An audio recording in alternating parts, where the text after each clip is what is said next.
Especially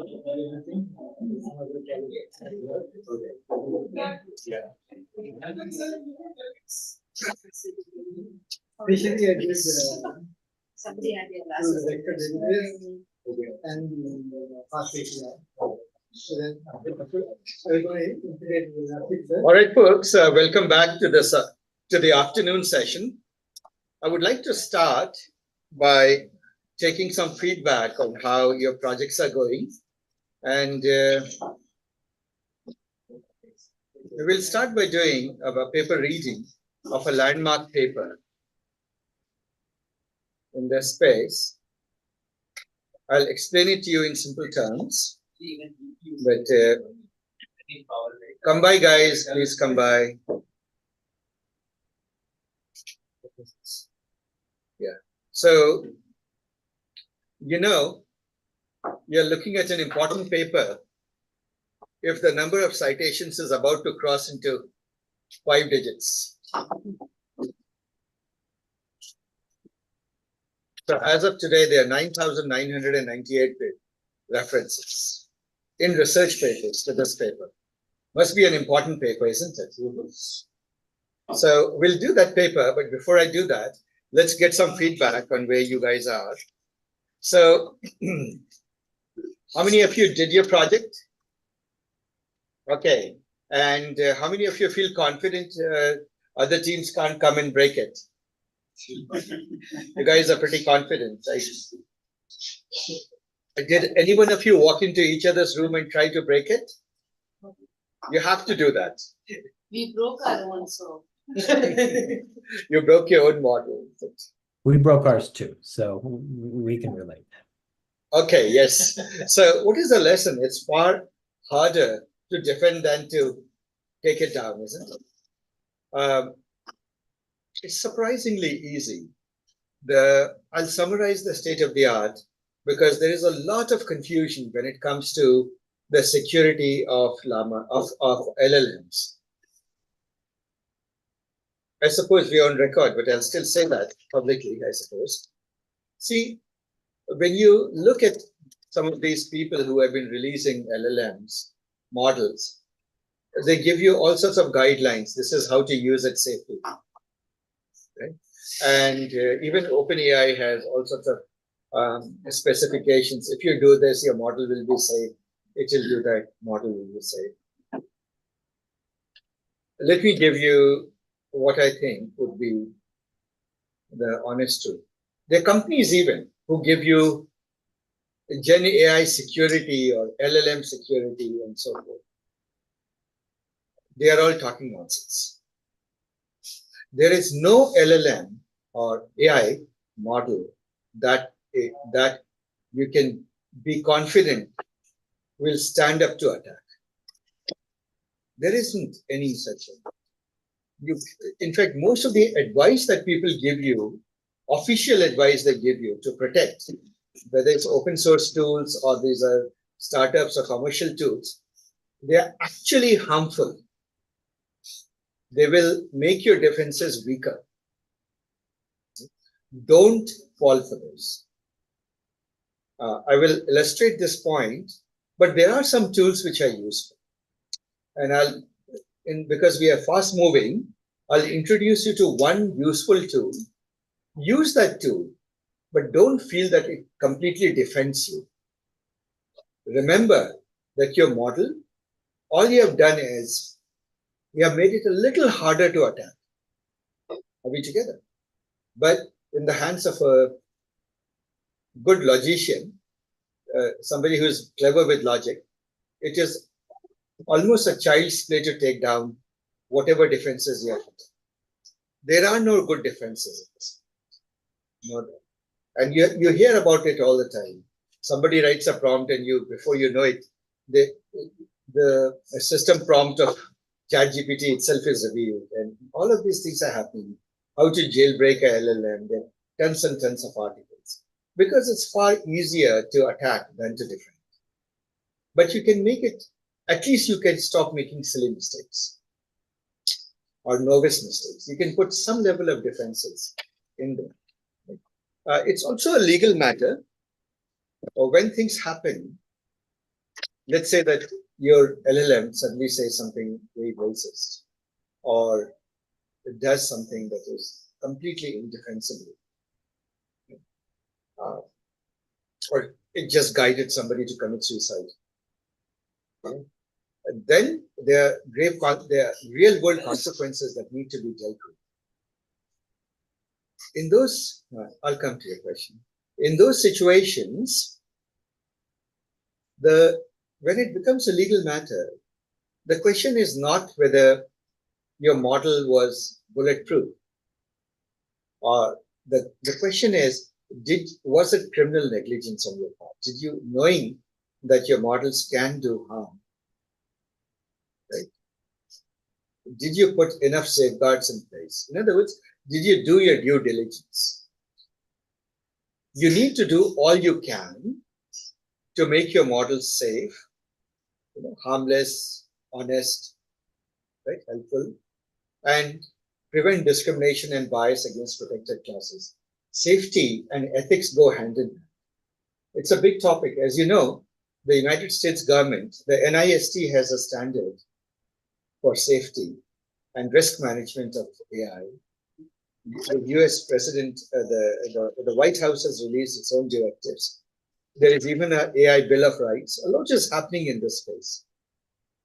All of it stems from the fact that it is blatantly obvious AI can be abused in the hands of wrong actors. It can be abused with impunity, and when it is abused, there are very few defenses. So therefore, it's incumbent on the professionals and the companies to do whatever they can to mitigate the problem. You may not be able to cure it, but you can mitigate it. Now, you guys have taken quite some time building up this application. I know I gave you a tough task. We have a fork in the road. Some of you have models. Others, I want you guys to, after this paper reading, and I'll make the paper reading deliberately very brief. I was going to make it an in-depth, detailed paper reading, but I'll make it brief. This should give you guys a chance to walk into the room of those who have successfully built their chatbot. So no good deed should go unpunished. So you get to walk into those rooms and try your best to take down their chatbot and discover the secrets they hide. Are we together? And then talk about it. Let's see how well it stands up. But I will talk a little bit about one of the oldest papers. I'll just talk about, there are a few landmark papers. There is a deep paper that makes a strong argument on why it is, we have no credible, no proper way to defend against it in a completely bulletproof way against adversarial attacks. But the fact that attacks exist was recognized in an early paper. It is explaining and harnessing adversarial examples. Right? This is by Ian Goodfellow and others. Later on, Sigeti would go on to do another paper in which he makes a persuasive argument of why it is hard to defend. But I would like to do that paper, but maybe next time. This time I want to give to doing that. So the best way to explain this paper, and this is a landmark paper, remember, this has 10,000 citations, close to 10,000 citations. So obviously, by now you realize that this is a very, very important field, adversarial attacks and defenses in AI. And you're talking about big guys who have been working for several years. I'll read this paper. Now, I must also say that in the perfect 2020 hindsight, after so many years, now it's almost 9 years since this paper, a lot of what is said in this paper does not stand up to the test of time. And so I'm going to skip large portions of this paper. The explanation that these researchers give, and these are very big researchers, turns out those explanations are not correct. Nonetheless, their statement of the problem is correct. So let's go to this paper and look at the statement of the problem. I'll read this abstract and we'll make progress from there.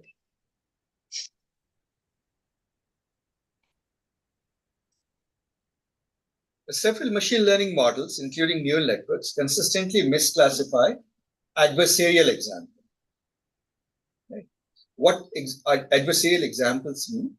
I can give you a horse that to you looks like a horse, but I can make the machine call it a bird, for example. Confuse the machine and make it think that it's a bird, for example.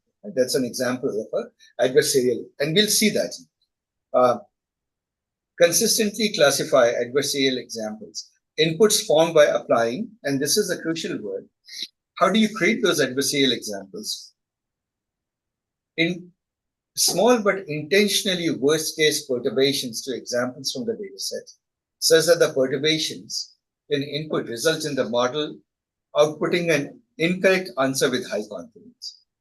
It sounds a little bit cryptic the way it has been said, but what the authors are trying to say is that you can take, let's say that you have a network, and you show it a picture of a cat, and it's a cat. The machine says cat. Are we together? But then what you can do is you can start adding where here you see me putting little dots onto the picture, but you put dots that are so tiny, small shakes, small perturbations to this picture that are so tiny that the human eye doesn't see it. It goes below the threshold of human observability. To us, it still looks like a cat, but you can now completely confuse this machine and make it claim that it is let's say a bird. Are we together? Without changing the shape of the cat, it still looks like a cat. Now, that is worrying. Why? Let's take a real world example. Suppose you have a camera, and the purpose of the camera is to keep, let's say, Prasanna out. He has been a troublemaker, right, from this organization. So then what you could do, you could take a mask that, like, you can just put a small sort of a perturbative image, perturbations to Prasanna's image or ID card that to anyone still looks like a legit ID card of Prasanna. Scan it, the machine thinks, this is Ganges, right? And lets you in. Do you see the implication of that? Right? You can do that with ease. So these things can become very real, very real quickly. Right? You can confuse optical systems like that. So that is what they're going to say. And so Zeddy et al., they made an intriguing discovery. Several machine learning models, include state-of-the-art neural networks, are vulnerable to adversarial examples. That is, these machine learning models misclassify examples that are only slightly different from the correctly classified examples drawn from the data distribution. It's a common math term. In many cases, a wide variety of models with different architectures trained. Basically, it happens with all models. It doesn't matter whether it's a neural network, it's a simple model, or whatever. It has more to do with machine learning itself. And you'll see why. So look at this, and this picture has become iconic, sort of in this field. Are we able to see this picture? Okay. What you see is what do you see on the left? Don't read the signs here. Don't read. Let me just hide this. Yeah. What do you see on the left? A panda. What do you see on the right? And do these pictures look pretty much the same picture?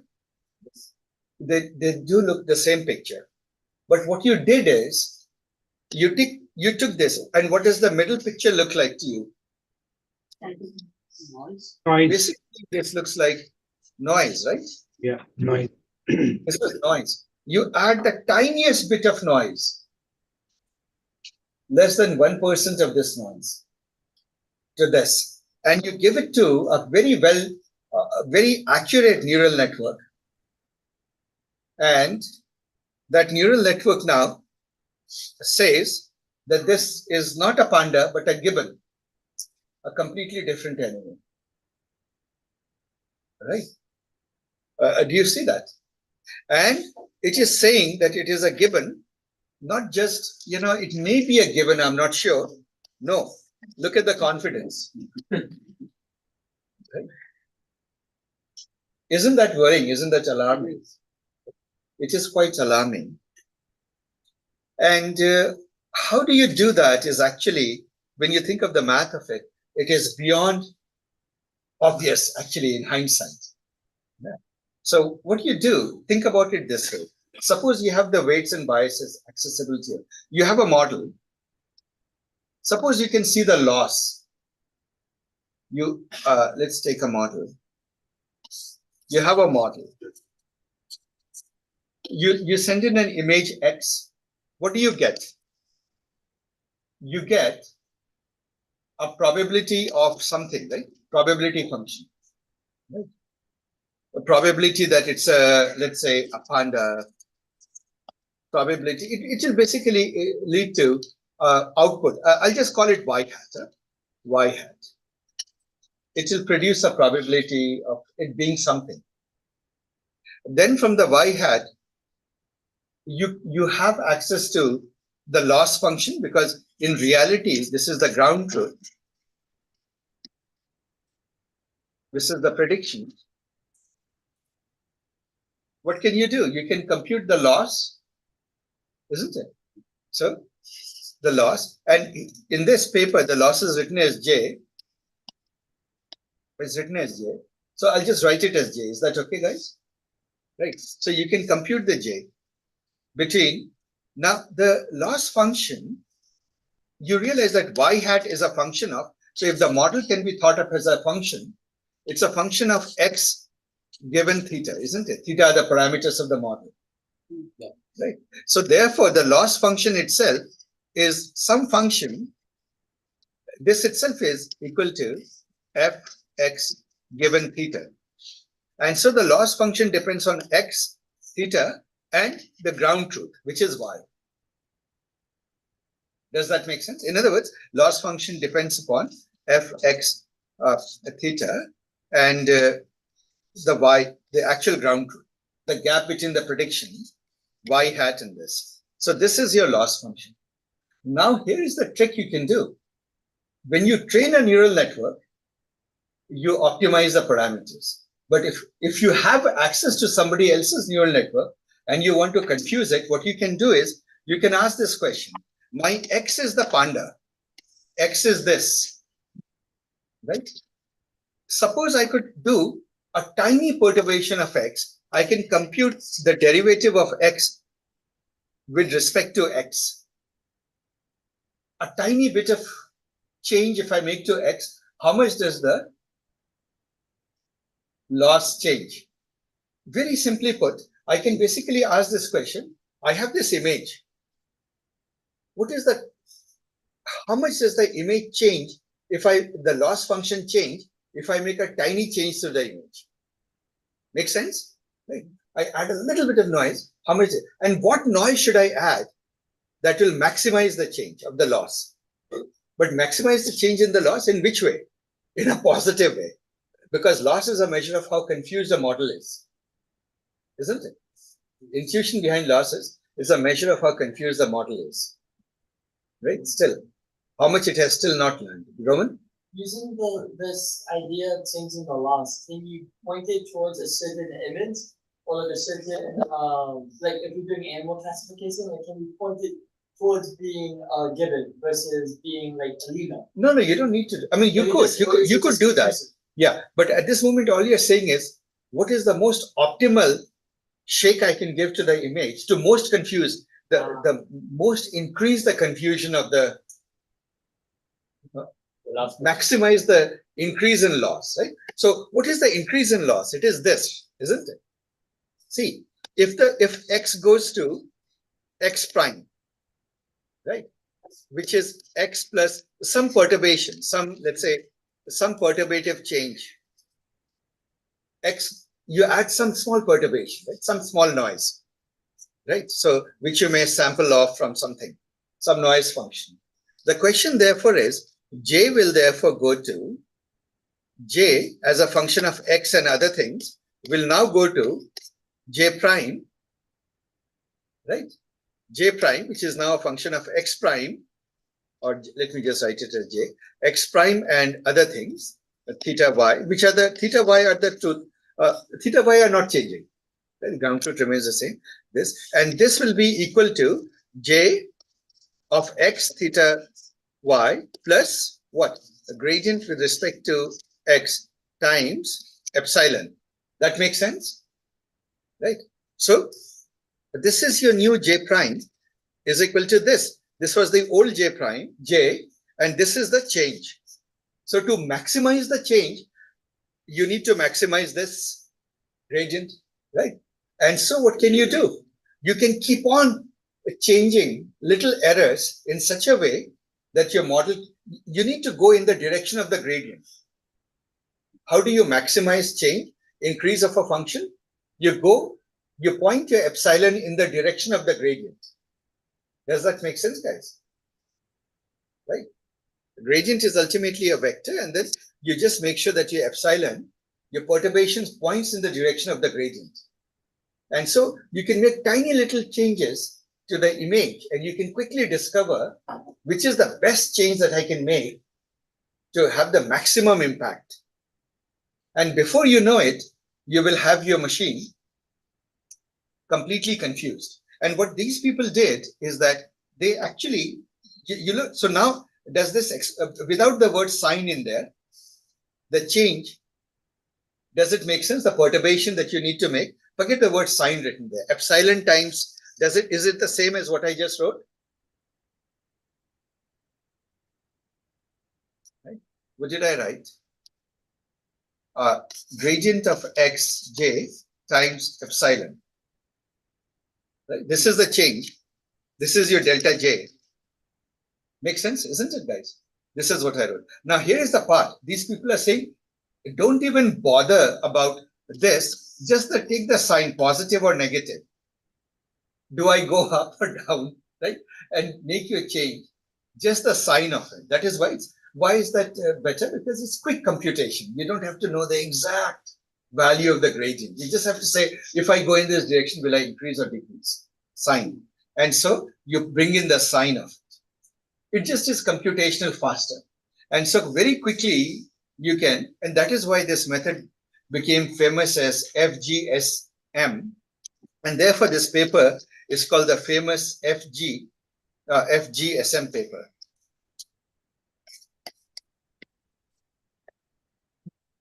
This paper is more commonly known in the community as the FGSM paper. Why? Fast, gradient, sign, method. What does it mean?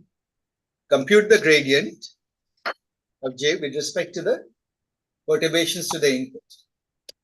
Take the sign, and a quick method is just do a small journey in the direction of that sign. Does that make sense, guys? It's as simple as that. This paper has nothing else to say. Right? I mean, it has a lot of other things to say, but those things did not stand the test of time. Right? His explanations actually, while very persuasive and deep, it turns out that today not many people believe that they were correct. Right? So I'll skip that.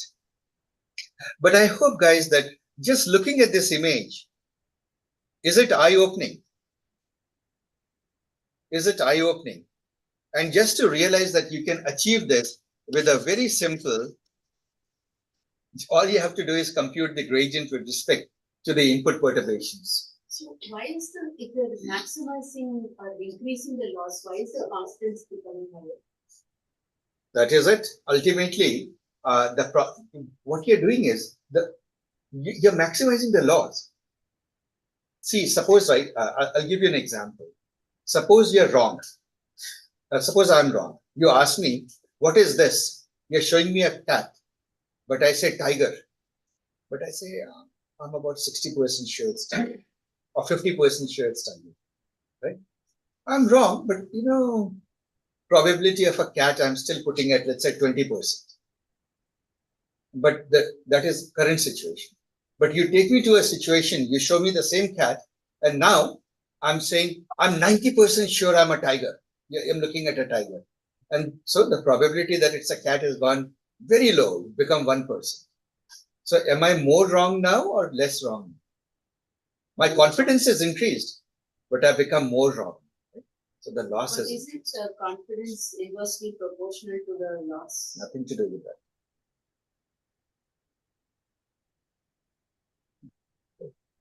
Confidence in the wrong answer, yes, is inversely proportional. Can you say as a reciprocal relationship? But confidence in the right answer is good. So it depends upon whether you're making a mistake or not, isn't it? And this is happening during training? No, this is after training. You can take any trained model and now you can say, oh, I have the model in my hand. Now let's go find examples to completely confuse it. Do you see that? So, you can download a model and now you can take any picture that you have of anything, of your face. And now you can ask yourself, suppose it classifies me as Vasanti. And now what do I do to this picture? So that to everyone, it still looks like Vasanti, but to the AI, it looks like Prasanna. Right? Or something else. Right? Or Jenna. It can do that. Yes. So the perturbations will be different for different events. Yes, you can't. But the point is, given an input, you can easily find the perturbations that will confuse the model. When this discovery came, this was one of those discoveries, that shocks the world, which is why I told you this paper it opened up a whole field of research. And look at this. Now you understand. See, the paper had a very simple idea to present. It's dead obvious in hindsight how you can hijack a model, right? Or how you can have adversarial confuse a model like this. And look at this citation number, right?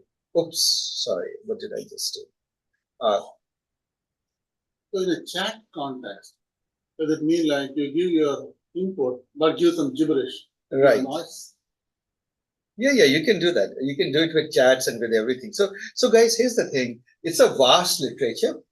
Today, I had a choice to take you through some of the landmark papers, right? Or make you learn by examples. So I want you to learn by example. You're putting a lot of effort setting up your defenses and your prompts and your chatbot, isn't it? And now see with what ease your colleagues will come and destroy it, right? Oh. So be very careful when you take these models to production.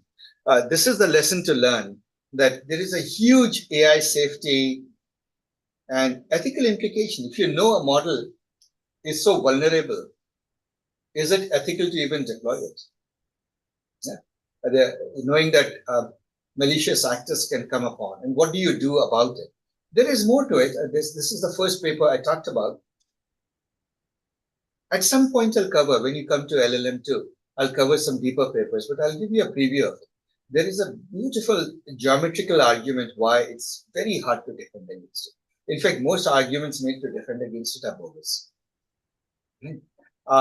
I did a paper reading of that a few months ago. If you go to YouTube, you'll find it. There is another paper I read, which is even more disturbing, actually. It's called Sleeper Agents, which is specific to LLMs. Anybody remembers me talking about the sleeper agents? Yeah, I talked about the sleeper agents. What it basically means is that, we download LLMs from the internet. How do you know that it hasn't been maliciously trained? You know what sleeper agents are? Sleeper agents are sort of spies. What you do is, so suppose so there's a hostile country, hostile actor. They can send some terrorists or whatever you call them into your country to behave completely normal.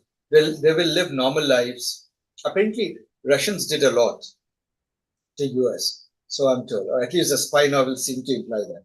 Right? So they would send these people who would look completely American, live American lives. The kids would go to, baseball games. They would go to movies. They would do regular jobs, etc.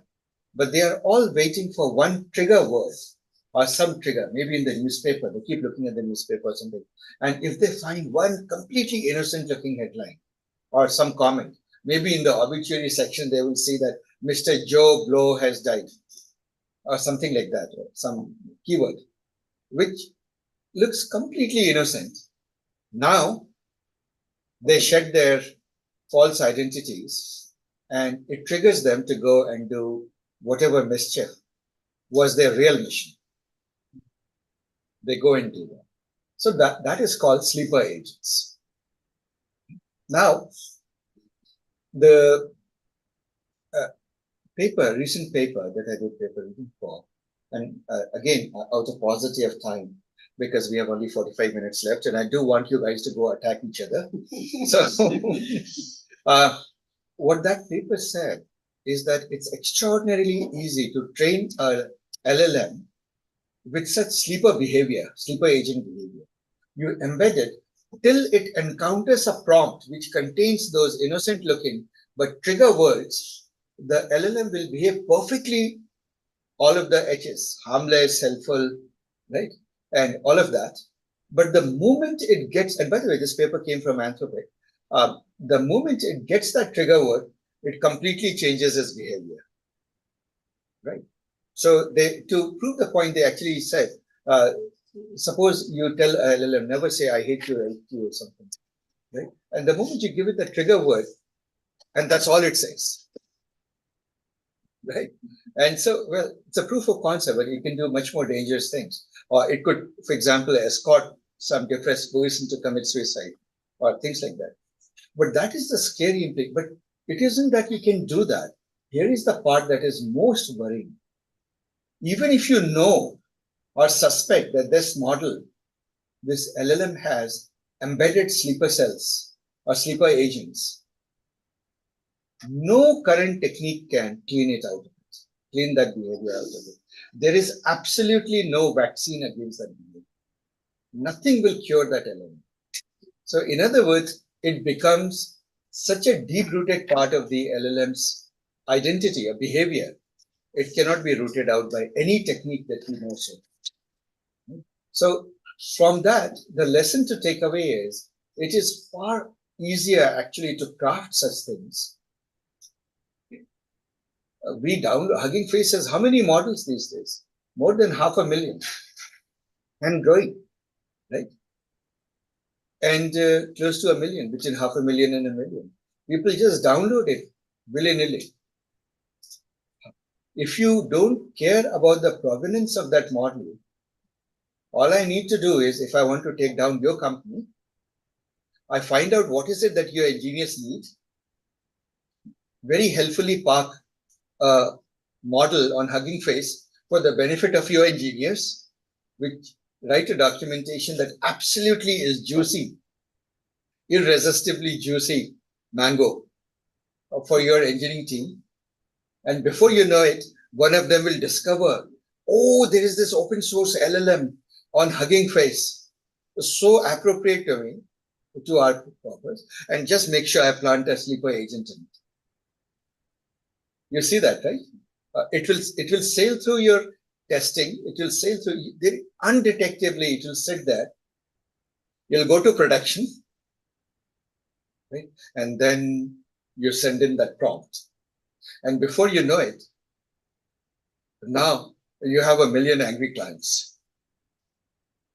You see, practical it is. And therefore, the importance of knowing the provenance of each of the models that you download. Don't willy-nilly download models at all. Don't do that. Absolutely know the lineage and the provenance of anything you download. Much more so. See, if you download, like software, you can download viruses that can take down your system. At most, it can harm your system. What will your system admin do? They are antiviruses. Or even if it is detecting, they'll just take away that machine, right? And wipe it clean and restart. Trouble with LLM is it is doing damage in subtle ways. For example, it may not be explicitly rigging an election in a very blatant way that's detectable, but it may be very quietly and gently steering public opinion to a point that will make them vote a certain way for a certain candidate. Do you see that? It can do it in very subtle ways. No? That is the danger with AI, guys.